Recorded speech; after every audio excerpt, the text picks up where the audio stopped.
Here's the history of the Muskogee people. Imagine standing on a land that remembers everything. Before Alabama had borders, before it had highways, cities, or county lines, even before it had a name. This land belonged to the Muskogee people, often called the Creek. For thousands of years, the Muskogee lived across what is now Alabama, Georgia, parts of Florida, and Tennessee. They weren't one village or one tribe. They were a powerful confederacy, dozens of autonomous towns connected through shared language, trade, ceremony, and governance.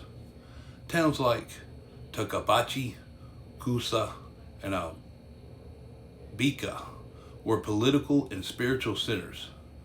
Cornfields stretched for miles. Trade routes connected communities across the southeast.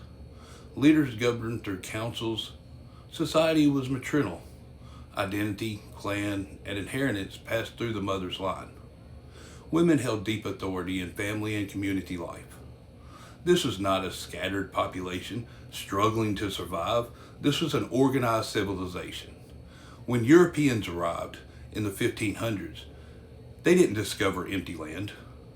They discovered a thriving Muskogee towns with diplomacy, agriculture, and complex social systems already in place. But colonization changed everything. Over time, land was taken through broken treaties, violence and manipulation. Pressure from settlers and the U.S. government pushed the Muskogee people into smaller and smaller territories. Still, they adapted, they negotiated, they resisted. Then came the Indian Removal Act of 1830. Under this law, the U.S. government forcibly removed thousands of Muskogee people from their ancestral homelands. Families were marched west to what is now Oklahoma. Many died from disease, starvation, and exhaustion. Children were buried along the road. Elders collapsed on the trail. This is part of what history calls the Trail of Tears. But here's something important. Removal did not erase the Muskogee people.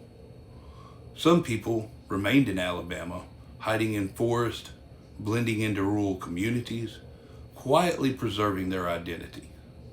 Their descendants are still here today, including the Porch Band of Creek Indians, the only federally recognized tribe in Alabama. The Muskogee Nation also rebuilt in Oklahoma, recreating government systems, ceremonies, and schools. They carried their culture with them. Survival became resistance, and today their descendants are still fighting for recognition, funding, and equality in systems that were never designed for them to thrive. So when we talk about the Muskogee history, we're not talking about something finished. We're talking about a living story.